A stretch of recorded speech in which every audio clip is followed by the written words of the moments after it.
భారీ రసాయన ప్లాంట్ మొత్తం ధ్వంసం అయినట్లుగా తెలుస్తోంది.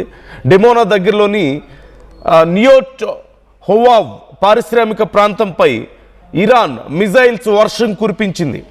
మంటలు చెలరేగి అక్కడ కొన్ని విష వాయువులు కూడా లీక్ అవుతున్నట్లుగా తెలుస్తోంది. డిమోనాకి 13 కిలోమీటర్ల దూరంలో Israel nuclear site Shimon Peres ఉంది. అలాగే Negev, Tel Aviv, Jerusalem, Ashdod ప్రాంతాల్లో కూడా భారీ పేలుళ్లు సంభవించినట్లుగా తెలుస్తోంది. తమ అణు కేంద్రాలపై దాడికి ప్రతీకారంతో ఇరాన్ రగిలిపోతోంది. ఈ నేపథ్యంలోనే ఇజ్రాయెల్లో ఉన్నటువంటి కీలక ప్రాంతాలన్నింటినీ, రసాయన కేంద్రాలన్నింటినీ కూడా తీవ్రంగా ధ్వంసం చేస్తున్నట్లుగా తెలుస్తోంది.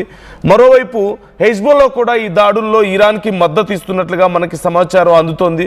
ఇరువైపులా గత 24 గంటల్లోనే గత 2 రోజుల్లో ఎస్పెషల్లీ తీవ్రమైనటువంటి దాడులు జరగడాన్ని మనం చూస్తున్నాం. ఇరాన్కి సంబంధించినటువంటి న్యూక్లియర్ పవర్ ప్లాంట్ దగ్గర అరౌండ్ 350 మీటర్స్ డిస్టెన్స్లోనే బ్లాస్టులు జరగడం మనం చూసాం. మరి కొద్దిగా దూరం దగ్గరలో కనుక ఆ బ్లాస్టులు జరుగుంటే ఎంత పెద్ద నష్టం జరిగేదో ఊహించుకోవడం కూడా కష్టం అయ్యేది. ఈవెన్ కువైట్ లాంటి ప్రాంతాల్లో రేడియేషన్ అలర్ట్స్ ఇచ్చారంటే, అంటే న్యూక్లియర్ గైడ్ లైన్స్ సైతం జారీ చేశారంటే ఎలాంటి థాట్లో ఉంది అమెరికా అండ్ ఇజ్రాయెల్ అనేది మనకు అర్థమవుతుంది. ఈవెన్ రష్యా కూడా హెచ్చరికలు జారీ చేయడాన్ని మనం చూసాం. ఇలాంటి పరిస్థితుల్లో మరోవైపు ఇరాన్ తనకు సంబంధించినటువంటి మిజైల్ మ్యానుఫ్యాక్చరింగ్ యూనిట్స్ దెబ్బతిన్నా, లేదంటే లాంచ్ ప్యాడ్స్ దెబ్బతిన్నా సరే ఎట్టి పరిస్థితుల్లోనూ నేను వెనక్కి తగ్గనని ఉన్న శక్తినంతా కూడగట్టుకొని ఇజ్రాయెల్ మీద కీలకమైనటువంటి దాడులకు పాల్పడుతుండడాన్ని మనం చూస్తున్నాం. సో ఇరువైపులా దెబ్బతిన్నటువంటి కీలకమైనటువంటి ప్రాంతాలు ఏంటి అనేది ఒకసారి చూస్తే, ఇప్పుడు ఇరాన్ చేస్తున్నటువంటి ఇజ్రాయెల్ మీద చేస్తున్నటువంటి దాడుల్లో ఇన్ లాస్ట్ 48 అవర్స్ మనం ఒకసారి చూస్తే, గత 2 రోజుల్లో జరిగినటువంటి కీలకమైనటువంటి దాడులు చూస్తే మల్టిపుల్ మిజైల్ వేవ్స్ మనకు కనిపిస్తున్నాయి ఇజ్రాయెల్ మీద. ప్రధానంగా నియోట్ హవీవ్ ఇండస్ట్రియల్ ఏరియాను ఇది టచ్ అవ్వడం చాలా కీలకమైనటువంటి ప్రాంతం. ఇండస్ట్రియల్ సెక్టార్, ఇజ్రాయెల్కి చాలా ఇంపార్టెంట్ ఇండస్ట్రియల్ సెక్టార్ మీద దాడులు జరిగాయి. 100 కోట్ల సంపద ఇక్కడ ఆవిరైపోయింది. మరోవైపు ఒక పెద్ద కెమికల్ ఫ్యాక్టరీ సైతం ధ్వంసం అవడాన్ని మనం చూస్తున్నాం. డిమోనా, అరాడ్ ప్రాంతాల్లో కూడా ఈ మిజైల్స్ ల్యాండ్ అవ్వడాన్ని చూస్తున్నాం. అలాగే చాలామంది ప్రజలు కూడా అక్కడ గాయపడ్డట్లుగా తెలుస్తుంది. ఇక టెల్ అవీవ్లో ఉన్నటువంటి కొన్ని బిల్డింగ్స్ మీద కూడా కొన్ని స్ట్రైక్స్ జరిగినట్లుగా మనకు సమాచారం అవుతుంది.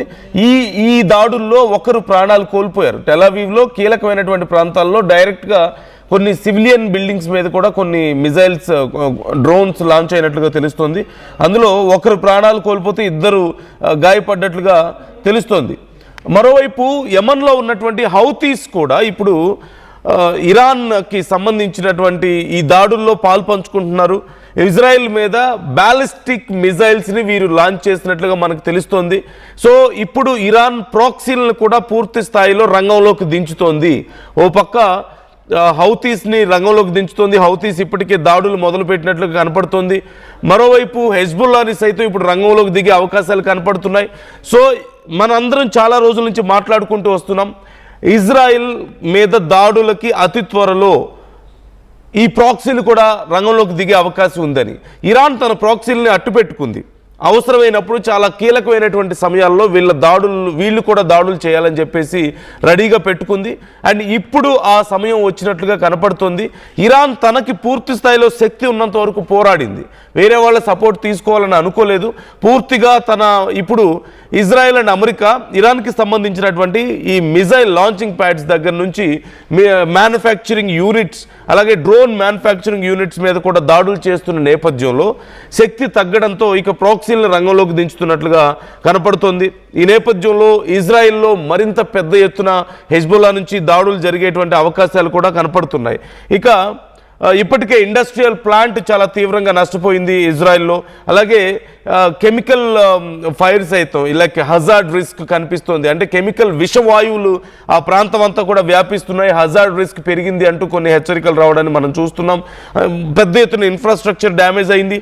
అలాగే చాలా పెద్ద ఎత్తున ఎవాక్యుయేషన్స్ జరుగుతున్నట్లుగా తెలుస్తుంది. టెల్-అవీవ్లో ఉన్నటువంటి చాలా ప్రాంతాల్లో ఎవాక్యుయేషన్స్ జరుగుతున్నాయంటూ వస్తున్నటువంటి వార్తలు, కొన్ని వేల మందిని ఇతర ప్రాంతాలకు తరలిస్తున్నారు అంటూ కూడా తెలుస్తుంది. ఇన్ లాస్ట్ 24 అవర్స్ ఒకరు ప్రాణాలు కోల్పోయారు, ఇద్దరు ప్రాణాలు కోల్పోయినట్లుగా తెలుస్తుంది. అనేక మంది గాయపడ్డారు, సుమారుగా 50 మందికి పైగా తీవ్రంగా గాయపడ్డట్లుగా తెలుస్తుంది.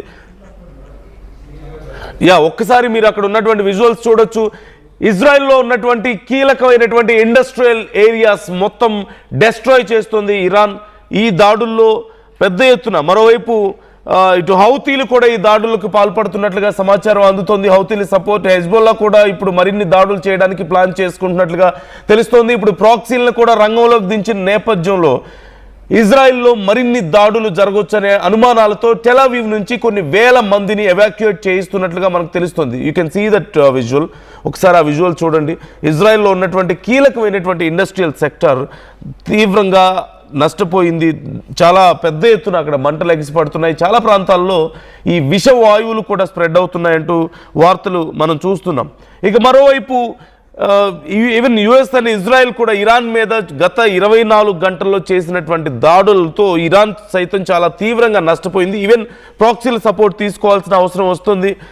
ముఖ్యంగా ఇరాన్లో ఉన్నటువంటి మిజైల్ లాంచ్ సైట్స్, అలాగే ప్రొడక్షన్ ఫెసిలిటీస్, ఈ missile production facilities and launch pads, launch సైట్స్ని తీవ్రంగా దెబ్బ కొట్టినటువంటి పరిస్థితి కనపడుతోంది.